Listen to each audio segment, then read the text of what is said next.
I stood in the very last row of the cathedral, the scent of lilies thick in the air. The choir's hymn echoed off stone walls, solemn and soft, but it felt hollow to me. Because today wasn't just a funeral. It was the start of a war. Richard Grant, CEO of Grant Dynamics, was gone. To the world, he was an empire builder, the man who turned a small tech firm into a global titan. But to me, he had been more. A mentor. A protector. The one man in that boardroom who never let them silence me. And now he was lying in that casket while the board of directors sat smug in the front row. Pressed suits, black ties, faces painted with grief they didn't feel. I knew the truth. For them, Richard's death wasn't tragedy. It was opportunity. I kept my gaze low, hands clasped, pretending to pray. But my mind wasn't on God. It was on the conversation I'd had with Richard a week before his heart gave out. His office had smelled of old wood and leather that night, the skyline glowing behind him. He looked frail but steady, his voice softer than usual. "Evelyn," he'd said, sliding a folder across the desk toward me, "I trust you more than anyone else in this company. When I'm gone, they'll try to carve this place apart. That's why I'm giving you this." My hands had trembled as I opened it. The signatures, the notarized seals, it was real. Richard had transferred his 51% controlling stake in the company to me. "You'll know when to use it," he said, leaning back, tired but sure. "They'll underestimate you. That's your greatest advantage." I'd wanted to argue, to refuse. But his eyes, sharp even in weakness, told me he'd already decided. And now here I was, standing at his funeral, surrounded by vultures in Armani suits, holding a secret that could burn them all. But not yet. Richard had warned me, patience was power. So when the service ended and the board offered their crocodile condolences, I smiled politely and said nothing. They thought they had already won. 1 week later, the war began. The executive conference room smelled of leather and fresh coffee, the kind that costs $50 a bag. The board sat around the polished table, voices hushed but triumphant. I had been invited under the guise of closing formalities. The chairman, Harold King, folded his hands and gave me a look of fake sympathy. "Evelyn," he said, his tone slow and rehearsed, "we've reviewed operations in light of recent changes. We've decided to terminate your position, effective immediately." The words should have broken me. Once, they might have. But all I felt was calm. I leaned back, almost smiling. "I understand. Thank you for the opportunity." That threw them off. No tears. No begging. No drama. Bryce Adams, the youngest director, cocky, ambitious, smirked. "Security will escort you out." I nodded, gathered my belongings, a notebook, my mother's pen, a photo of my brother, and walked past rows of colleagues pretending not to watch.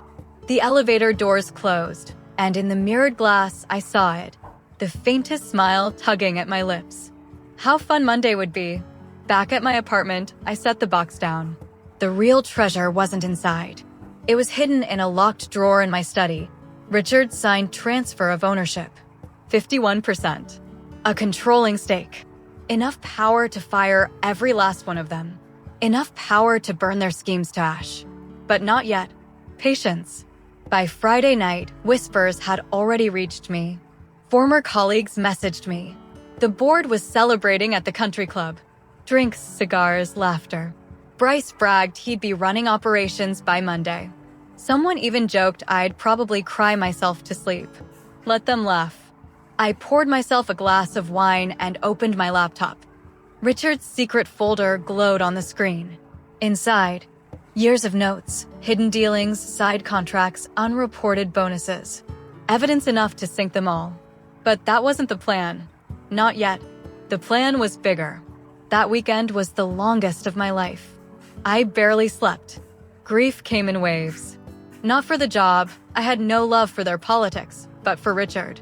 He was the only one who'd ever truly seen me. When promotions passed me by. When my ideas were stolen in meetings. When I was told to smile more if I wanted to get ahead. Richard had leaned across the table once and said, "You're the sharpest strategist in the room, Evelyn." They'll never see it, but I do. He'd been right. They never saw me coming. Monday morning arrived sooner than I expected. I woke before the alarm, the city still half asleep outside my window. For the first time in years, I didn't have to rush. No badge, no desk, no fake smiles in the elevator. I brewed fresh coffee, sat on my balcony, and watched the skyline wake up. By now, the board would be meeting, congratulating themselves on streamlining operations. They thought I was gone, forgotten, dead weight. Instead, I was sitting here with something they couldn't imagine. Control. I opened the folder again, fingers tracing Richard's signature. It was ironclad.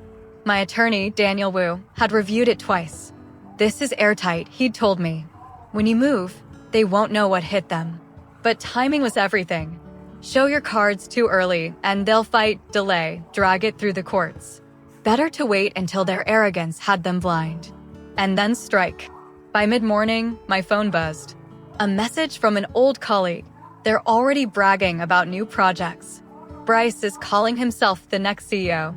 I set the phone down, smiling into my coffee. They had no idea. And in that silence, I could almost hear Richard's voice again. They'll underestimate you, Evelyn. By the time they realize, it'll be too late. By Monday afternoon, the stories about me were everywhere. Evelyn got terminated. Her role was redundant. They called her dead weight. The board toasted their victory like wolves circling a fire. The irony almost made me laugh. Dead weight. The woman holding the very paper that could end their careers. Another message buzzed in. From Daniel Wu, my attorney. They'll strike the moment they realize. Until then, your silence is leverage. Use it. I stared at the notarized documents again. Richard's bold signature steady, mine beside it. It didn't just feel like paper. It felt like armor. That evening, I unlocked the small office I'd quietly rented downtown. It wasn't much, a single desk, a filing cabinet, blinds half closed against the city. But it had something the corporate tower never offered, privacy. In the locked drawer sat Richard's files. The man had been meticulous. Every contract, every off-the-books deal the board never disclosed. Side arrangements with vendors. Hidden bonuses. Accounts they prayed no one would discover. I opened my laptop and began combing through quarterly reports. The numbers whispered truths the board buried under glossy press releases. Margins declining. Investors restless. Staff turnover rising. Without Richard, the cracks weren't just showing. They were splitting wide open. And without my 51%, they were exposed. Still, doubt not at me that night. Was I ready? A woman in her 30s, facing a boardroom full of men twice my age. Men who'd spent decades perfecting the art of manipulation, cutting throats with handshakes and smiles. I remembered the times they'd talked over me, rephrased my ideas as their own. The promotions promised, then handed to someone else. The way Bryce once told me at a company dinner, if you want the corner office, you should try smiling more. I clenched my fists. Richard hadn't chosen me out of pity. He chose me because I had patience, because I saw the bigger game, and the game was about to begin. Sunday night, Bryce called. The arrogance in his voice was thick enough to choke on. Evelyn, I heard you left the company. Tough break. If you're looking for opportunities, maybe I can put in a word elsewhere. I bit back a laugh. Instead, I matched his casual tone. That's generous of you, Bryce. Of course, he said smoothly. We have to look out for each other. Anyway, I'll be announcing some new initiatives this week. Exciting times ahead. Congratulations, I whispered, smiling at the ceiling after I hung up. By next week, his initiatives would mean nothing. Monday morning arrived like a storm waiting to break. I dressed deliberately. Navy suit, no flash, no frills. Understated, sharp, unshakable. If today mattered, and it did, I had to look not like a challenger, but inevitability. At the corporate tower, security hesitated. After all, the board had terminated me. I handed over a sealed envelope with Daniel's letterhead. Inside, a formal notice of my rights as majority shareholder. Their expressions shifted instantly. Within minutes, I was escorted upstairs, not as a dismissed employee, but as something they didn't yet understand. The boardroom hadn't changed. The same polished mahogany table. The same wall of glass overlooking the skyline. But this time, I wasn't walking in as their subordinate. The conversation froze when I stepped inside. Bryce's smirk faltered. The chairman's brows nodded. "What is she doing here?" Bryce muttered. I set my briefcase on the table. Calm. Patient. "Good morning, gentlemen. I believe I have every right to be here." The chairman leaned forward, voice thick with false authority. "Evelyn, this meeting is for board members only. As you know, your employment was terminated last week." I slid the folder across the polished wood. "Then you'll want to read this." The room fell silent except for the rustle of papers. Confusion. Disbelief. Dawning horror. Each face shifted in slow motion as they saw the signatures, the seals, the undeniable proof. Finally, the chairman looked up, pale.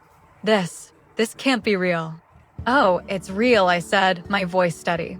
3 days before his death, Richard Grant transferred his 51% majority stake to me. That makes me the controlling shareholder of this company. The silence was heavier than stone. Then Bryce's fist slammed the table. "This is outrageous. You expect us to believe Richard would hand control to you? To you of all people?" I met his glare without blinking. "Believe whatever you like. The paperwork is valid. Witnessed. Notarized. Filed. I've already spoken with my attorney.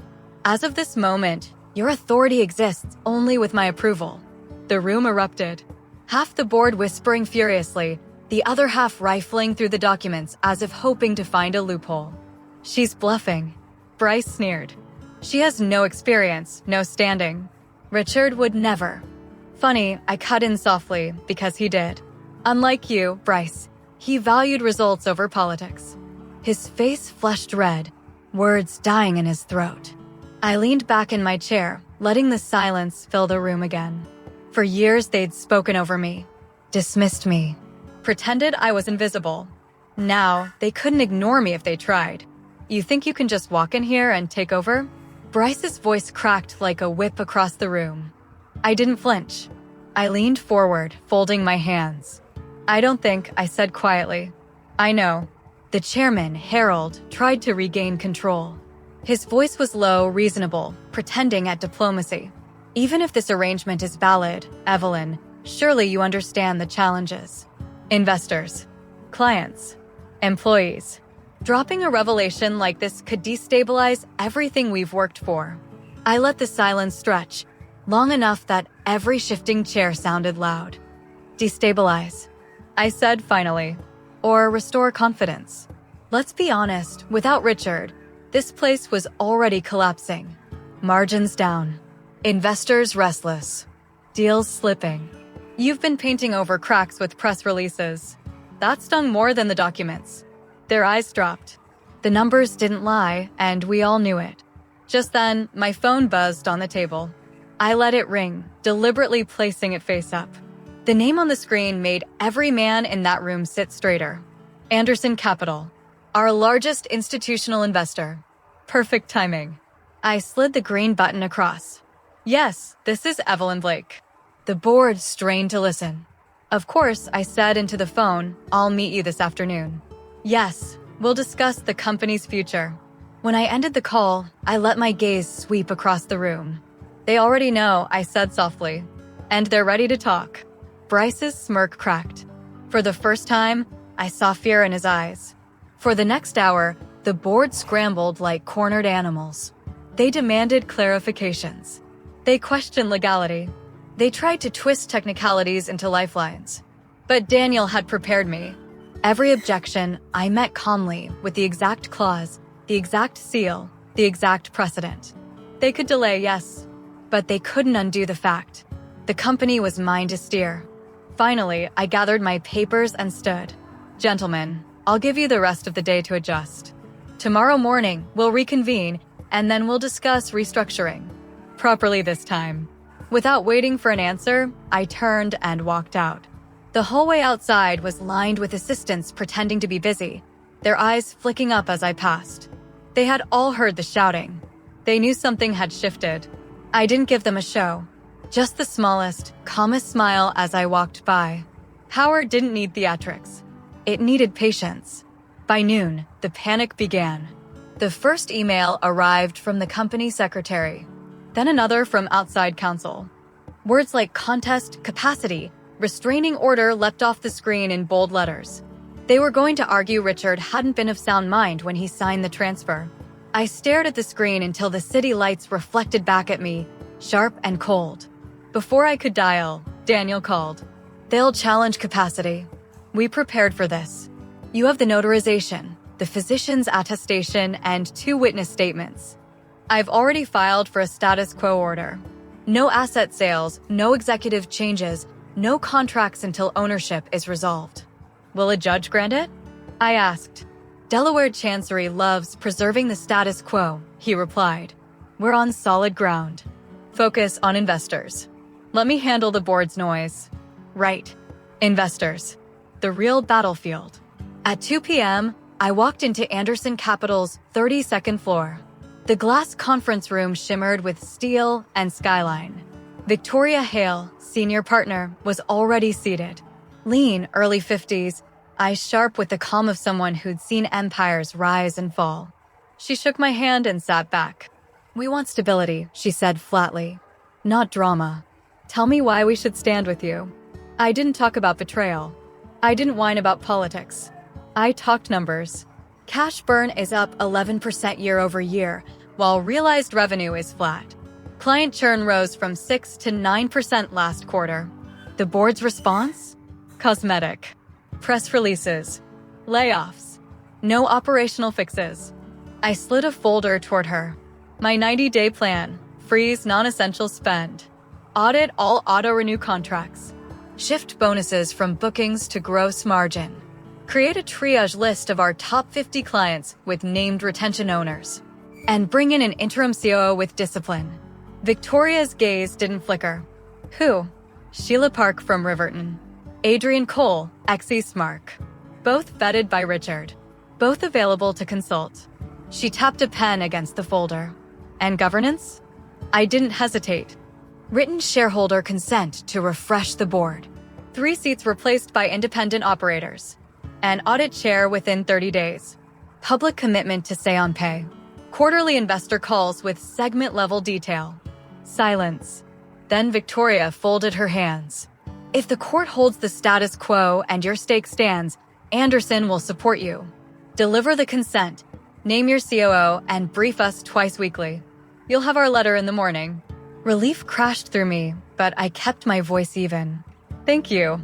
Outside, the sky was steel gray. My phone buzzed again. A message from Nell, one of the few colleagues I still trusted. They're telling staff you forged documents. Bryce says you preyed on a dying man. HR's been told to pull your emails. I stopped walking. Are they wiping records? I typed back. They tried. Head of Info SEC refused without a board resolution. Asked for GC's sign-off. They don't have it. I smiled faintly. Some people still had spines. That evening, Daniel's email hit my inbox. Attached, a physician's letter from the week Richard signed the transfer. Patient is of sound mind. Fully oriented. Cleared to execute legal decisions. We hadn't wanted to use it. Now it was a shield. At 6 p.m., my phone buzzed with a push alert. Industry Weekly exclusive. Fired VP challenges board with claim to majority stake. The article quoted an unnamed senior executive calling me unstable and opportunistic. I read it twice. It stung once. Then it burned away. I forwarded the link to Victoria. My note was a single line. We will not engage in theatrics. Execution only. Her reply came fast. Good answer. By 7, I was in Daniel's office signing the shareholder consent. 3 pages. 3 detonations. Removal of directors A, B, and C. Appointment of directors X, Y, and Z. Ratification of interim operating authority for the COO. I signed slowly, the way you sign a condolence card, knowing someone's world would change when they read it. Process servers will deliver tonight, Daniel said. And tomorrow, the court hearing. If granted, Bryce's empire building pauses. Pauses, I repeated. Patience. Always patience. At 9:15, my phone rang with an unknown number. I let it go to voicemail. Bryce's voice filled the recording. Evelyn, be reasonable. You don't know what you're doing. This will ruin you. Come in tomorrow and we'll find you a soft landing. I forwarded it to Daniel. One word, preserve. That night, I detoured past the office tower. Through the glass, I saw the glow of the boardroom. Silhouettes moved inside, frantic, cutting the air with their hands. They thought they still had control. Tomorrow, they'd learn otherwise. The courtroom smelled faintly of old wood and sharpened pencils, that peculiar blend of history and scrutiny. Rows of pews creaked under the weight of anxious bodies. Reporters whispered, their pens poised like daggers. At the front, the Chancery judge adjusted his glasses, scanning the docket. Case number 4478. Blake versus Marston et al. Motion for status quo order pending determination of ownership dispute. I sat at the petitioner's table beside Daniel. My pulse was steady, almost unnervingly calm. We had prepared for this moment. Across the aisle, Bryce and two board members leaned toward their attorneys, whispering furiously. His tie was loose. His face shone with the sheen of a man running out of cards. The judge looked up. Counsel, proceed. Daniel rose, buttoning his jacket. Your Honor, the request is simple. 3 days before his death, Richard Marston lawfully transferred 51% of his company's shares to Ms. Evelyn Blake. The transfer was witnessed, notarized, and accompanied by a physician's attestation of capacity. We ask that the court preserve the status quo. No asset sales, no board maneuvers, no diversion of funds until ownership is fully adjudicated. He spoke cleanly, no theatrics. Just wait. The opposing counsel shot up. Your Honor, this is an opportunistic play by a disgruntled former employee. Ms. Blake was terminated for poor performance. We contend Mr. Marston was not of sound mind when he executed this transfer. His medical records will show. Daniel cut in, smooth as glass. Your Honor, we've submitted Exhibit C, a letter from Dr. Chin, Mr. Marston's attending physician, certifying his full orientation and capacity. The transfer was not rushed. It was deliberate, planned. He placed a hand on the folder. Opposing counsel is not arguing law. They are arguing discomfort. Because they thought the company was theirs to carve apart. The judge leaned back. Show me the letter. Daniel slid it forward. The silence was deafening. I turned slightly, watching Bryce's jaw clench. His lawyer whispered frantically, but there was no saving it. The notary's seal gleamed under the fluorescent light. After a long pause, the judge set the paper down. I will grant the status quo order. No divestitures, no officer changes, no extraordinary expenditures until this matter is resolved. Ms. Blake's shareholder rights are preserved. The gavel struck once. Final. The room buzzed instantly, reporters scribbling, cameras clicking, whispers rising like wind. Bryce's face twisted. He muttered something under his breath, low but venomous. This isn't over. Outside the courthouse, microphones waited like vultures. Ms. Blake, do you really claim majority control? Are you exploiting a grieving man's final days? Isn't this about revenge? I paused only once, turning toward the cluster. My voice was even. This isn't about revenge. It's about stewardship. Richard trusted me with this company because he believed in results, not politics. I intend to honor that trust. Then I walked away, leaving them shouting. Let them spin their stories. Time would tell the truth. By afternoon, my phone was buzzing nonstop. Victoria Hale from Anderson Capital called first. You've neutralized their play. We're finalizing our support letter. Expect it tonight. Stick to the plan, Evelyn. Then a message from another investor. We're watching closely. Impressed so far. Keep momentum. Momentum. That was the word. At 5 o'clock, I returned to my private office. Daniel was already waiting, a small grin tugging his usually stone-still face. 2 things, he said. First, Anderson's letter of support came early. He slid the crisp document across the desk. I read the words slowly. We recognize Evelyn Blake as controlling shareholder pending adjudication. We will support her governance initiatives. It felt like steel beneath my hands. And the second? I asked. Daniel's grin widened. The shareholder consent was served. 3 directors removed. 3 replacements installed. As of now, the board composition has shifted.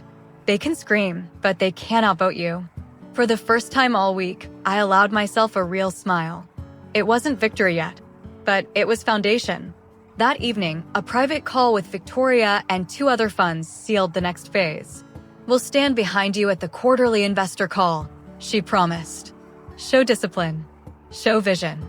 If you can deliver even the outline of operational reform, the market will reward you." I nodded, my voice steady. "You'll have it." But the board wasn't done. At 10:15 that night, Nell texted me. "They're desperate. Bryce called an emergency meeting. Talk of hiring investigators. They want dirt on you. Personal, financial, anything." I stared at the message, the city glowing outside my window. They were cornered now, and cornered men bite hardest. I typed back, "Let them dig. They'll find nothing. And every minute they waste digging is a minute they're not saving this company." The next morning, I walked into headquarters for the first time not as an employee, but as something entirely different. The lobby was alive with whispers. Assistants glanced up from their desks, eyes wide, phones buzzing with fresh alerts. I stepped into the elevator, briefcase in hand, and rose to the top floor. The boardroom doors were shut. 2 security guards flanked them. They opened the doors the moment they saw me. Inside, the same mahogany table, the same skyline view. But the energy had shifted. Half the board looked defeated, slumped in their chairs. The others whispered with barely disguised fury. Bryce stood when I entered. His smile was thin, brittle. "Well," he said, his voice dripping false cheer, "look who the judge decided to humor." I set my briefcase on the table, slow and deliberate. "Not humor, Bryce," I said. "Authority." The chairman, Harold, cleared his throat. "This is unprecedented, Evelyn. You must understand the disruption this causes." I leaned forward, meeting his eyes. "No. What's unprecedented is watching a company unravel because a room full of men preferred politics to performance. That disruption ends today." The silence was suffocating. I opened my folder. "Effective immediately, we will be appointing an interim COO. A top-to-bottom operational audit begins Monday, and investor briefings will move to bi-weekly until metrics stabilize." "Outrageous," Bryce snapped. "You'll run this company into the ground." "No, Bryce," I said quietly. "You already did. I'm here to rebuild it." For a moment, the room hung frozen. Then one of the newly seated independent directors spoke for the first time. "I support Ms. Blake's plan. Investors will too. Better we adapt than be dragged under." It was a small voice, but it was enough. The tide was turning. That night, standing alone in my apartment, I let the weight of it all press down. The board would come harder now. They'd throw money, lawsuits, slander. But the balance of power had shifted. For the first time since Richard's funeral, I felt it in my bones. This was no longer their game. It was mine. The investor call was set for Friday at 9 a.m. sharp. By Thursday night, I knew Bryce wouldn't let it pass quietly.